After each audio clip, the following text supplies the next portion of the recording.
Philippa Heinrich was born and raised in the Hartab region. The 30-year-old now lives and works at the tiny village of Gibeon. For her, Gibeon is not just the birthplace of liberation icon and hero Reverend Hendrik Witbooi. It is a place that reminds her of the many sacrifices that ordinary Namibians made for the liberation of their country. We as young people and residents of Gibeon look up to the people such as Reverend Hendrik Witbooi.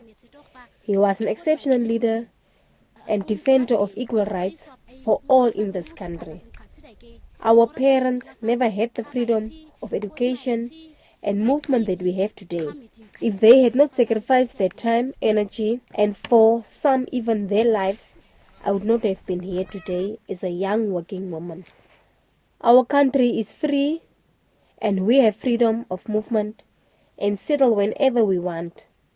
This is really a reason to commemorate and celebrate our heroes and heroines.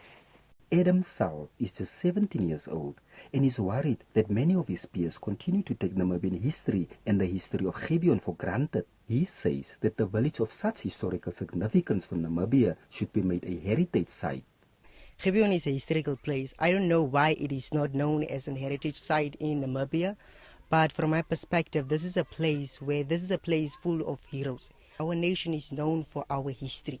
That's one of the things that makes our country stand out in the African continent. If we as youth don't know where we are coming from, then you need to ask yourself this question: who are you? And that means that you need to invest in your own country to know what's going on in your own country so that we can use this opportunity to be someone in life. How can you not know things about your career, about your nation and about your country or place, while other people are much interested and invested in your place?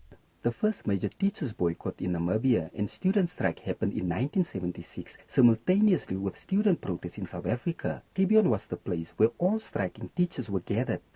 The boycotts were against Bantu education and the compulsory Afrikaans medium of instruction. Although a minor during those dark days, Johnny Peterson, who is 41 years old, says that the resistance of young people during apartheid demonstrated the resilience of Namibian youth. Peterson is a close family member of the Reverend Hendrik Witbooi. I can recall some time back that there was a resistance of the Bantu education that the young people of Gibeon were very much involved in the 1970s. Yes, and their move to write for education has told us very much another things in education, to better our education. What we should remember is that we have to respect the sacrifices that they have made for us. We have to keep those things alive. We have to make sure their footsteps are still clean. We have to walk in their footsteps. As the nation commemorates and celebrates Heroes Day, those that have made sacrifices for the independence of Namibia can be rest assured that Namibian youth throughout the country will continue to carry the torch of prosperity, freedom and justice for all. Happy Heroes Day, Namibia.